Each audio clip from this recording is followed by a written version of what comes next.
Le damos la bienvenida en la Red 21 al Nobel presidente del PIT-CNT, Marcelo Abdala. Y bueno, para empezar, ¿qué significa para vos en lo personal este desafío de presidir la central sindical? Buenos días, Ana María.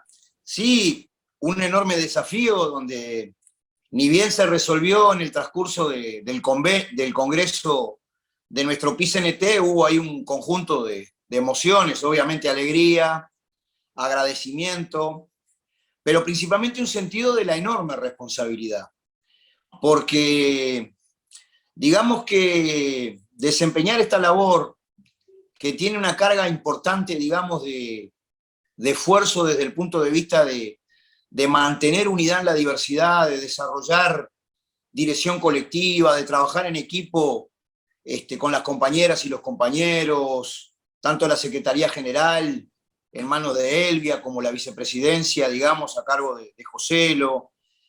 A mí me dio principalmente un alto sentido de la responsabilidad, no solamente ya de llevar las posiciones, digamos, de la UNRWA a la vida del PIT-CNT, de defender nuestros puntos de vista, de cómo entendemos desarrollar la acción sindical, sino de permanentemente cuidar la unidad, digamos, del movimiento obrero. Eso es una responsabilidad muy importante porque es un legado histórico que para nosotros es muy caro y que sabemos se construye en el día a día en la relación con las compañeras y los compañeros. Hay quien puede decir o pensar que con la salida de Fernando Pereira y tu entrada a la presidencia, la central obrera se va a radicalizar, que vos serías como un perfil más radical que el que tenía Fernando. Sí, me lo han planteado, pero de alguna manera es importante destacar que nosotros hemos recibido, digamos, el saludo, el reconocimiento de los más diversos actores de la vida nacional, gente de la cultura, gente de la ciencia, distintas personas de las cámaras empresariales, inclusive representantes importantísimos, digamos, del propio Poder Ejecutivo, porque más allá, digamos, de el punto de vista que uno defiende, digamos, sobre cómo piensa, debe transformarse la sociedad, cómo debe profundizarse la democracia.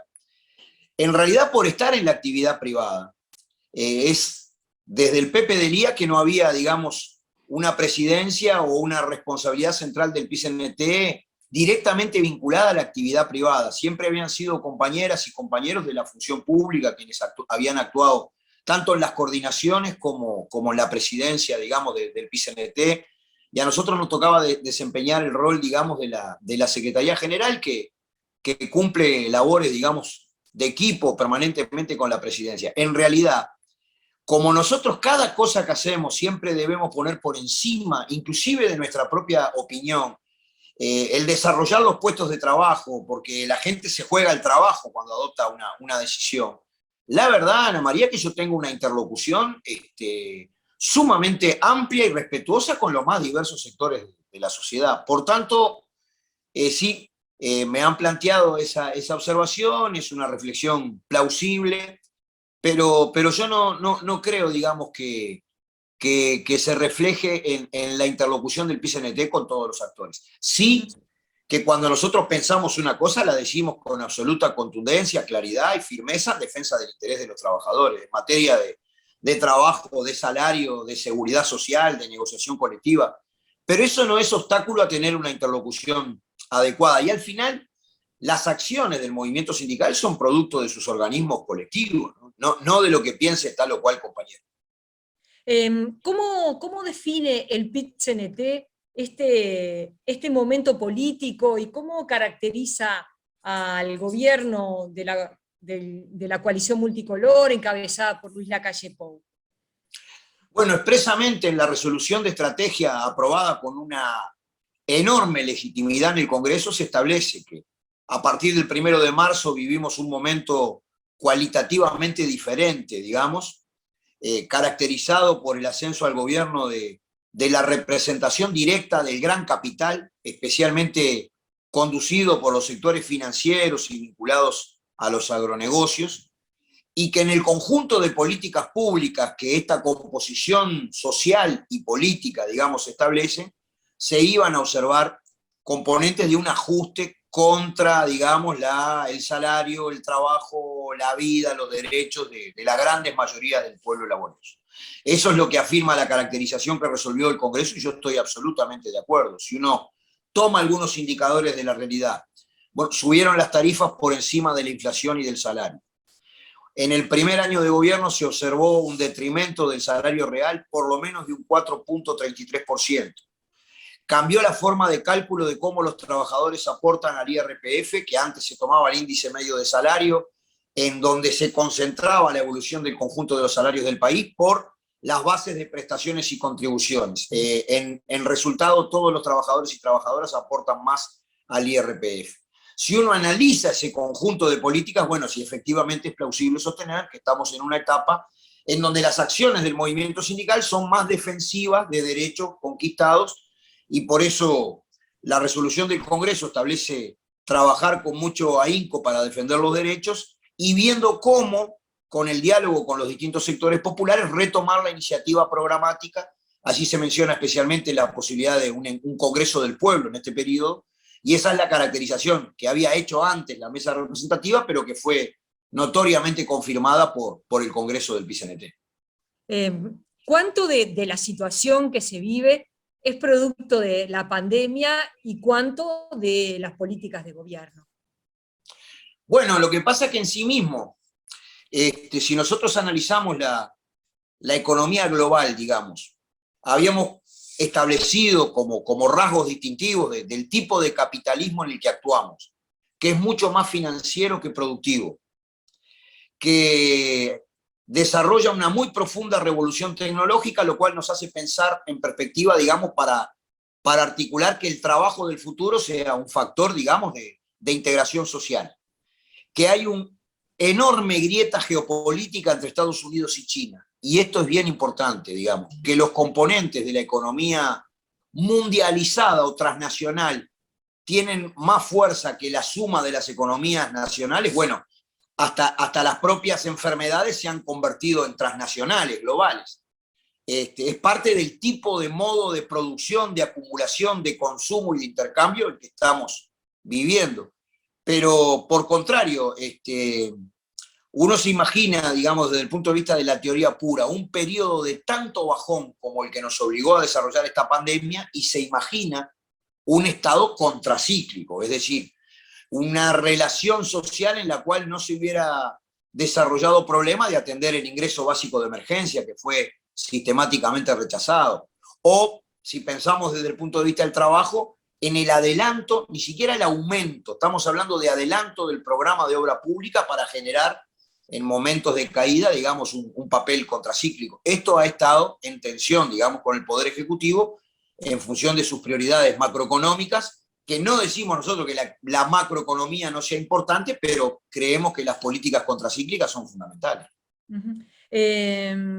¿Cómo explica, si describe un escenario tan negativo el PIT-CNT, cómo explica la alta popularidad que tiene, en particular, el presidente de la República? Bueno, podríamos decir que la pandemia siempre, para los gobiernos cuando recién asumen, hay un periodo en que la gente da crédito a que demuestre, digamos, sus políticas públicas. Yo creo que efectivamente la pandemia tendió a agravar ese crédito y de alguna manera a subsumir en la explicación pandemia un conjunto de aspectos que hacen a la política económico-social.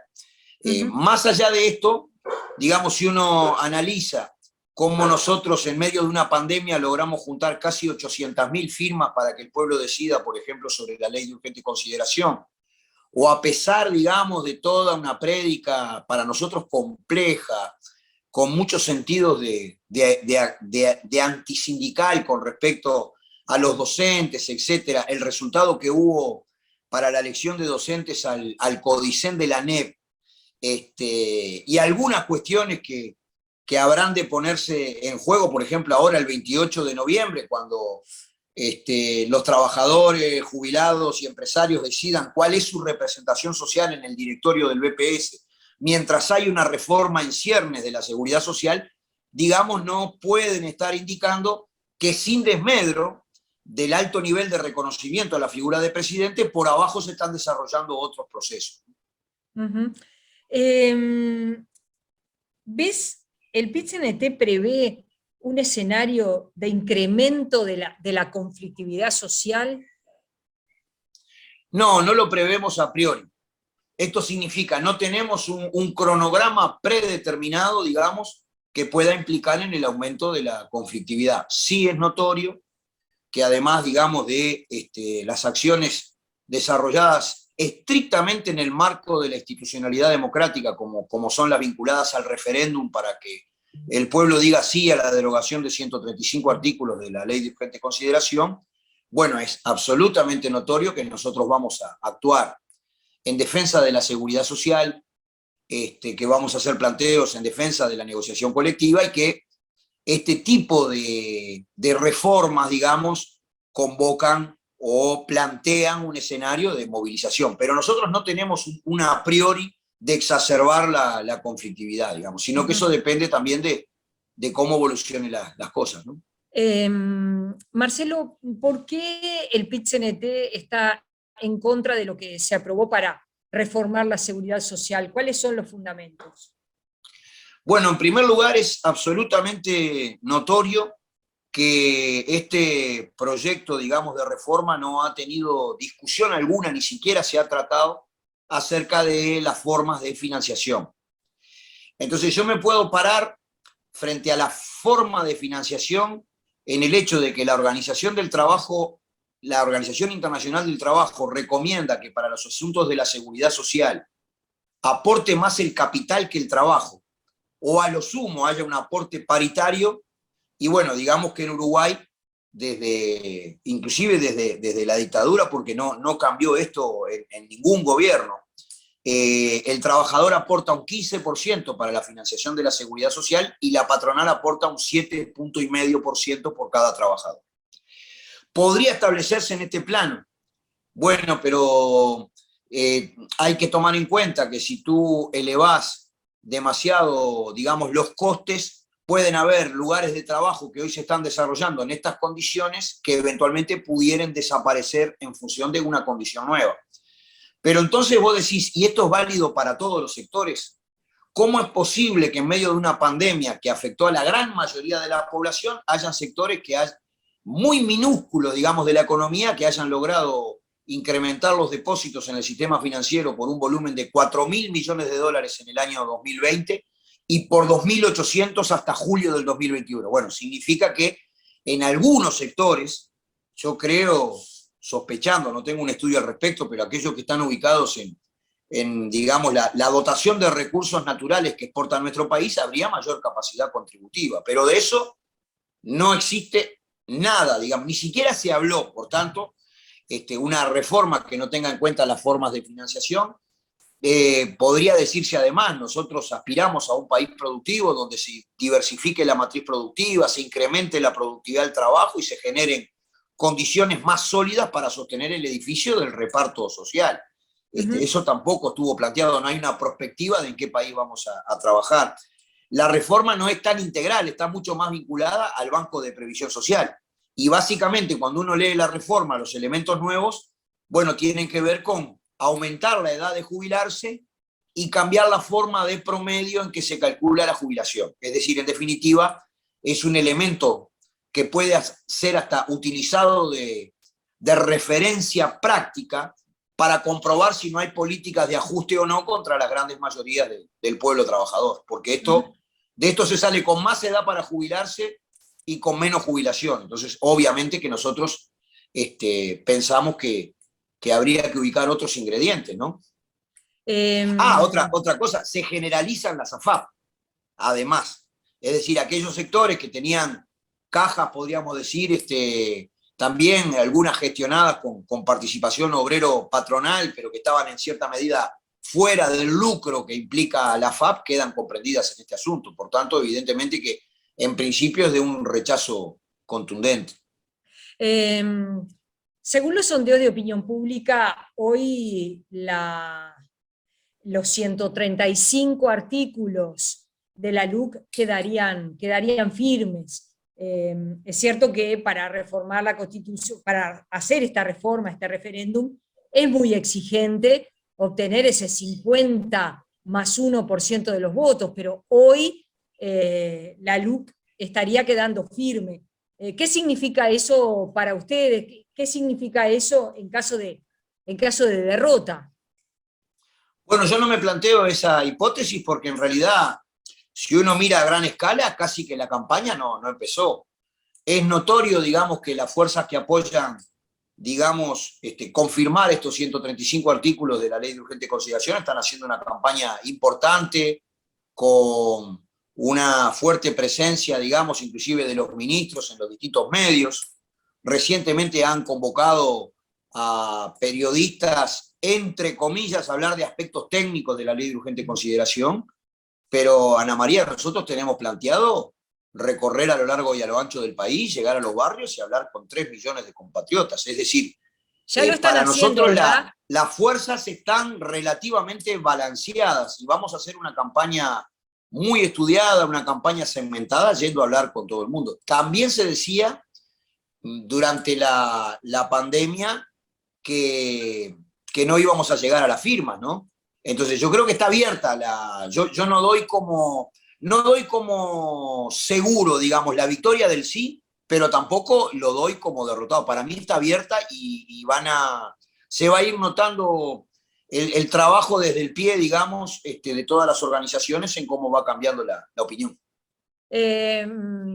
Marcelo, ya sobre el final, estás trabajando en una empresa privada. ¿Considerás que efectivamente los dirigentes sindicales tienen que trabajar? Bueno, sí, ha dado para mucha interpretación, y yo me reía porque al militante obrero se lo critica, digamos, si está dedicado full time a la defensa del interés de los trabajadores, y también se lo critica si está todos los días a las 7 de la mañana en su lugar de trabajo, trabaja y luego sale a cumplir sus responsabilidades. En definitiva, se lo critica. Palos porque bogas y palos porque no bogas. En ese sentido yo tengo una diferencia ideológica importante con el discurso dominante.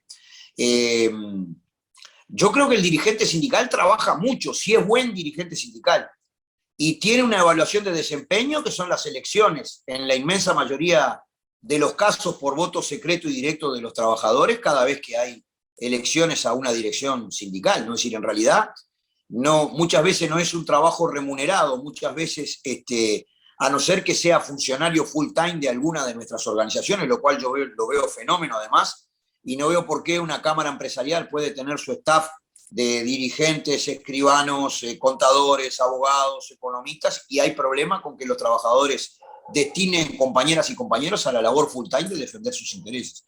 Lo que sí considero es otra cosa, es que el movimiento obrero debe ir produciendo vacunas contra la burocratización. La burocratización es un fenómeno creciente, digamos, en toda la civilización occidental.